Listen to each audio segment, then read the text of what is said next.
The moment Ethan Caldwell fired me, he thought he was proving he was in charge. What he actually did was set fire to the foundation holding his entire company together. The funny part was that he didn't even realize it until the smoke started pouring through the walls. It happened during lunch. The cafeteria was packed with employees balancing trays, checking emails, and pretending they weren't exhausted.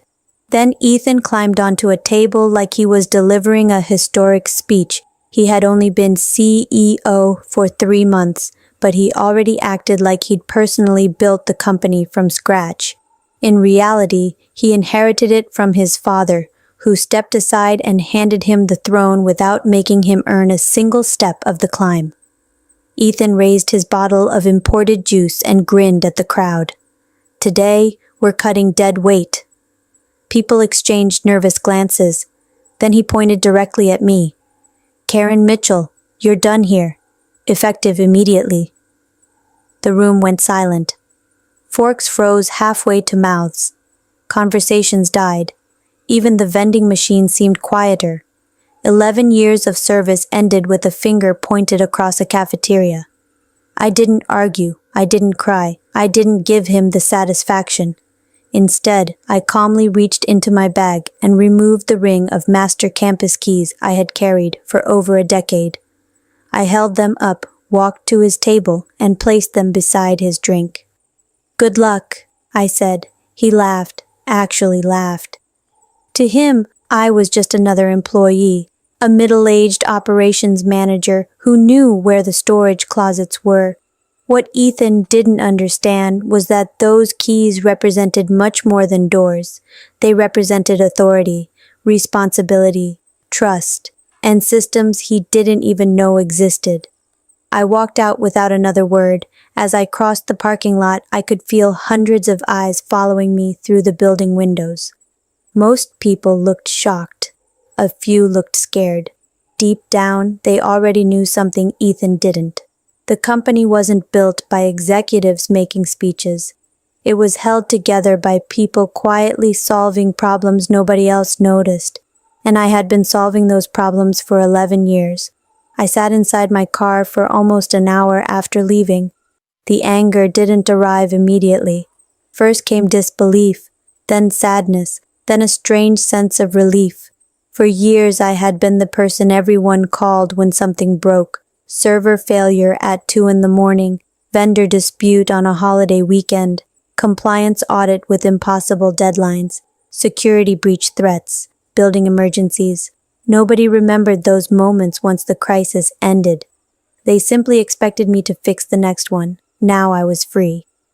Eventually, I opened the glove compartment and removed a thick blue binder. Inside were years of documentation, infrastructure, credentials, vendor authorizations, emergency procedures, compliance records, federal registration details. Most importantly, my name appeared everywhere, not because I demanded recognition, because someone had to be responsible. Years earlier, the founder had trusted me with roles nobody else wanted. Those responsibilities expanded over time until I became the designated custodian for dozens of systems, contracts, and regulatory frameworks. I wasn't important because of my title. I was important because I understood how everything connected. Ethan never bothered learning any of it. That evening, I sat at my kitchen table reviewing records. The more pages I turned, the more obvious the problem became. Nobody had properly transitioned my responsibilities. Nobody had filed replacement documentation. Nobody had updated authorizations. They simply fired me and assumed everything would continue working. That wasn't how reality worked. I made several phone calls the next morning, not angry calls, professional calls. The first was to a hosting vendor. I informed them I was no longer authorized to approve infrastructure requests. The woman on the line went quiet. Karen, you're listed as the primary contact. Not anymore. The second call was to a security contractor, then another to a compliance consultant, then another to a facilities provider. Every conversation ended the same way. Surprise, confusion, concern. I never asked anyone to create problems. I simply informed them of the truth. By the end of the day, the machine was beginning to notice a missing gear. The first breakdown happened less than 24 hours later. Employees couldn't access sections of the campus. New security credentials couldn't be issued. Several vendor requests entered review status. A payroll verification process stalled unexpectedly. Managers began sending frantic emails asking who now handled systems previously managed by me.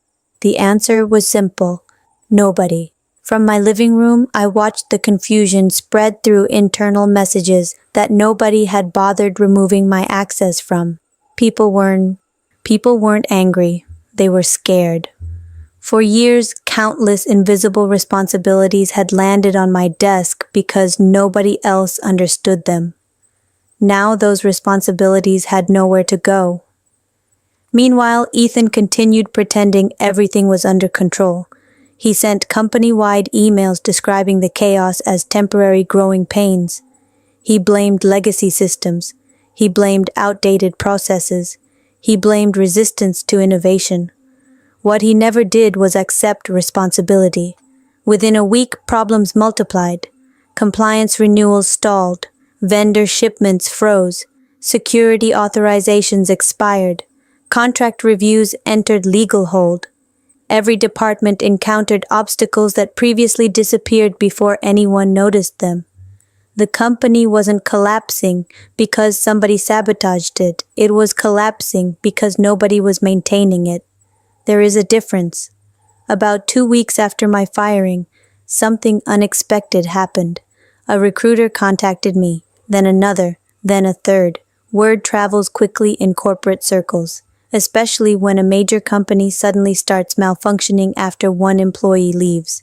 Eventually, I met with a firm called Summit Ridge Partners. Their chief operating officer, Rebecca Lawson, greeted me with a smile. The interview lasted less than 15 minutes. Halfway through, she closed my resume.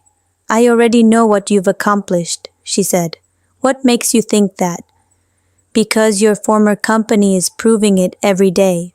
I received an offer before leaving the building. The salary was higher. The benefits were better. The respect was genuine. For the first time in years, I felt appreciated. While I settled into my new role, Ethan continued making mistakes. He fired experienced employees, promoted unqualified friends, ignored legal warnings, dismissed compliance concerns. Every decision created new cracks. Then came the disaster. A major acquisition deal worth hundreds of millions entered final review. Everything depended on compliance verification. Unfortunately, many of those records still listed me as the authorized custodian. The acquiring company noticed immediately. Their legal department contacted me directly. I answered every question honestly. I explained that I no longer worked there. I confirmed that no formal transition had occurred. I clarified that I could not verify the current state of their systems. Nothing more, nothing less. Truth was enough. 2 days later, the deal was paused indefinitely. Panic erupted inside Ethan's company. Emergency meetings filled calendars. Lawyers became involved. Board members started asking difficult questions. How had this happened? Why hadn't proper procedures been followed? Who approved the termination? Why were critical responsibilities left unresolved? For the first time, Ethan had no answers. The board began investigating. Every document led back to the same conclusion. The company had removed a key operational leader without understanding what she actually did. The situation became worse when auditors reviewed historical records. They discovered my name attached to dozens of systems, infrastructure oversight, vendor certifications, regulatory filings, security credentials, contract authorizations, risk management procedures.